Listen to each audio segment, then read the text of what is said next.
बिस्मिल्लाहिर्रहमानिर्रहीम लिल्लाहि अलन्नासि हिज्जुल बैति मन इस्तता इलैहि सबीला। छोटी सी गुजारिश है आप सामने में पेश करना चाहता हूँ। हुकूमत की तरफ से हज का जो दरख्वास्त वसूल करने की तारीख ज़हर कर दी गई है 16 मार्च से 31 मार्च तक, यानी 14 या 15 दिन बनते हैं।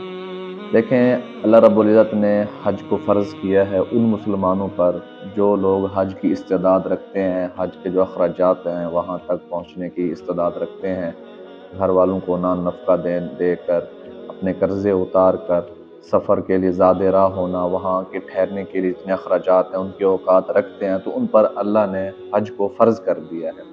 हज एक आशिकाना इबादत है, एक ऐसा इबादत है कि जब आशिक अपने महबूब के गिर्द घूम रहा होता है, जिनको अल्लाह ले गया है, इसकी लज्जत, इसका मज़ा और इसमें जो रूहानियत है, आखिरत का इस्तेहज़ार है, दुनिया से बेजारी है, वो लोग जो जानते हैं, जो लोग वहाँ गए हैं, जिनको अल्लाह ने इतने पैसे दिए हैं और वो पहले भी हज कर चुके हैं, अब भी अल्लाह ने उनको पैसा दिया हुआ है, तो मैं उनके लिए गुजारिश करना चाहूँगा कि यार दोबारा हज कर लें।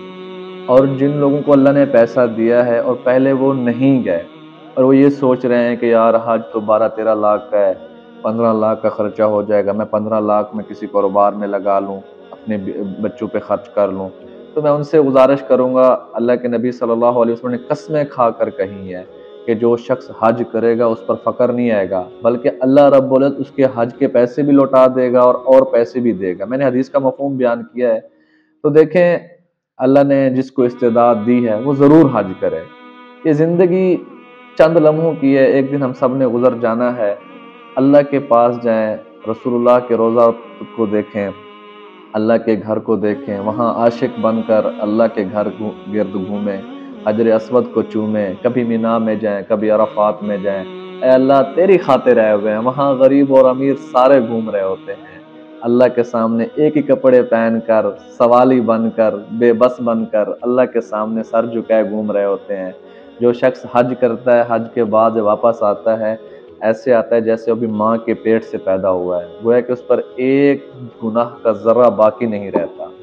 तो मेरे अजीज़ों, जिसको अल्लाह ने इस्तेदाद दिया है वो ज़रूर हज करे, ज़रूर हज करे। पैसों की डर से 12-13 लाख है, मैं कैसे हज करूँगा, इसका खौफ छोड़ें, ज़रूर हज करें। और जो लोग सऊदी अरेबिया में हैं, जिनके लिए वहाँ हज आसान है, तो अगर उन्होंने पहले हज भी किया हुआ है, 2-4 हज़ार एक महीने के लिए कुर्बान कर दें। कितने दिन में हज होता है? बस 5-6 दिन के अंदर हज हो जाता है। अगर उन सऊदी अरेबिया रहने वाले दोस्तों के लिए आसानी हो, कोई ऐसा मसला ना हो कि घर वालों का नफ़का वो 4-5 दिन हफ्ते में मैनेज कर सकते हैं, तो वो ज़रूर हज करें। इतनी बड़ी इबादत को ज़ाया ना होने दें।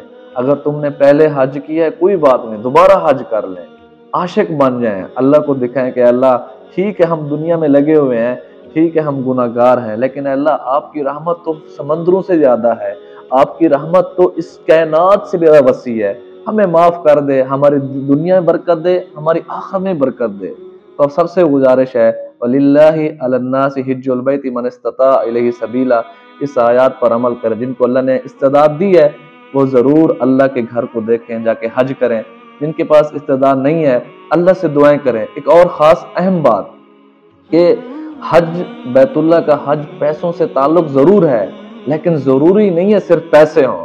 वहाँ जाने के लिए उधर से आर्डर आना भी ज़रूरी है। आर्डर का क्या मतलब कि अल्लाह से आर्डर करवाना। कितने करोड़ोंपति हैं, अरबोंपति लोग हैं, लेकिन हर साल हज उम्रा नहीं मिलता उनको। क्यों? ऊपर से आर्डर नहीं आता। इनका ताल्लुक ठीक है, पैसे ज़रूरत है, लेकिन आर्डर करवाना ज़रूरी है, बेहद ज़रूरी है। इसीलिए रोज़ाना 2 नफल पढ़कर अल्लाह से मांगें कि अल्लाह पैसे तो दिए हैं, अब इन पैसों के ज़रिए मुझे हज करा दें, मुझे कबूल करें, मुझे अपने दर पे बुला लें, अपने दर की ज़ियारत करवा लें, अपने रसूलुल्लाह सल्लल्लाहु अलैहि वसल्लम के रोज़े की ज़ियारत करवा दें। मुझे बताएं उन पैसों से बेहतर पैसा कौन सा हो सकता है जो अल्लाह के घर पे खर्च हो, जो रसूलुल्लाह सल्लल्लाहु अलैहि वसल्लम की ज़ियारत में खर्च हो। तो मेरे अजीज़ों, ज़रूर ज़रूर ज़रूर हज करें। जिसको अल्लाह ने इस्तेदाद दी है वो ज़रूर हज करें।